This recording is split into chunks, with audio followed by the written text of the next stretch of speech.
Nakita tayo sa camp. Tapos pagbagsak mo sa tubig. You get it?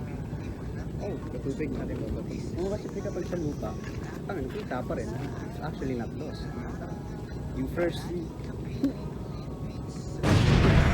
I am 20 years old. Malapit akong mag-21 and I'm here.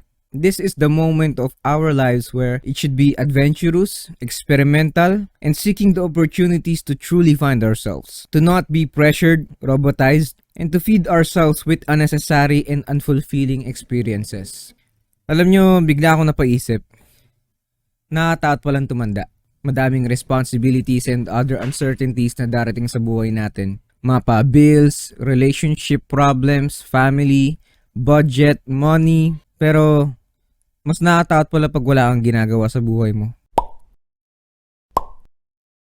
This is the moment of our lives where there are so many ups and downs, where we rush ourselves to become much more than what we are today. September 18, 2022. Tinapon ko yung mga medals ko because I want to remind myself that there is so much more than what these material things can offer me. And if some of you may know me, hindi talaga ako materialistic na tao. But only the material things where nanggaling sa mga taong mahal ko sa buhay in a way na maaalala ko sila, that is what matters for me the most. Because logically speaking, bakit ka bibili ng mamaharing relo if lahat naman ng relo is pare-pareho ng functionality, which is to indicate time. So I don't see the purpose of living in a luxurious way. Specifically the way of living where we attach ourselves through these expensive material possessions. I very much think sa mga kaedad ko, especially sa college students, marami sa ating natatakot sa mangyayari sa bukas. Sa future, sa mga magiging career natin kesyo magiging successful entrepreneur ba ako or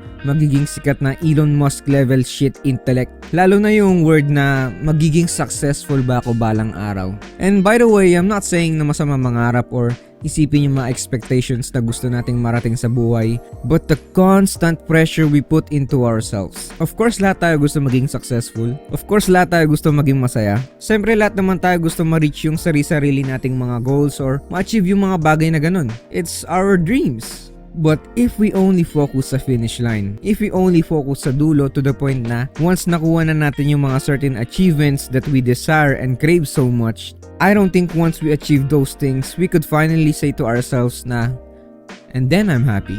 Because, yes, you achieved it. Congratulations. Cherish that moment of your life. Be appreciative that you got those things that you truly wanted the most. But then again, what would you do next? So basically, para kang kumamot ng makating parte ng katawan mo only to satisfy yourself for a short period of time. And I'm trying to conceptualize this in the context where it comes to the material things that we own or even the journey we want to take sa buhay, whether it's a career or ambitions. Naalala nyo pa ba nung mga bata pa tayo or nung high school pa tayo kapag may performance task tayo tungkol sa pagsayaw? If you want to dance, you become the dance itself. Hindi mo iisipin yung habang sumasayaw ka, sana matapos na to, sana matapos na to.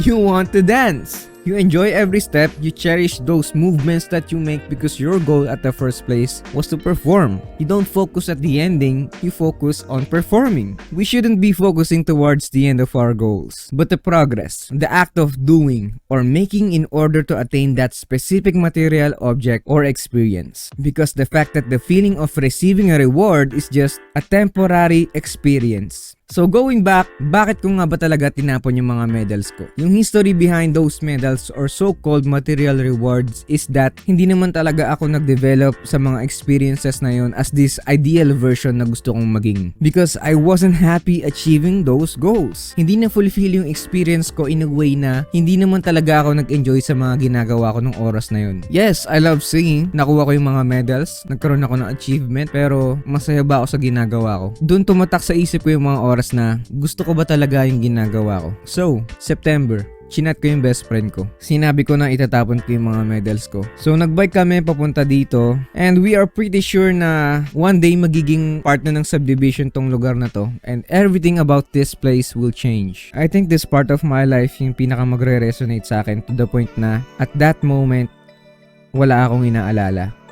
Just living the life to the fullest. Again, so what if napakarami mong na-achieve sa buhay if hindi naman talaga bukal sa puso mo yung mga ginagawa mo? Hindi ka naman talaga masaya sa mga nararating mo sa buhay. Especially, those medals are just material things anyway, hindi ko hahayaang ma-attach yung sarili ko sa mga bagay na ganun. I would rather give importance sa mga bagay na alam kong makapagpa-remind sa akin ng much more deeper and more meaningful way. If medals or trophies represent symbolic meanings, those material things would only be significant if they were truly fulfilling, or rather meaningful.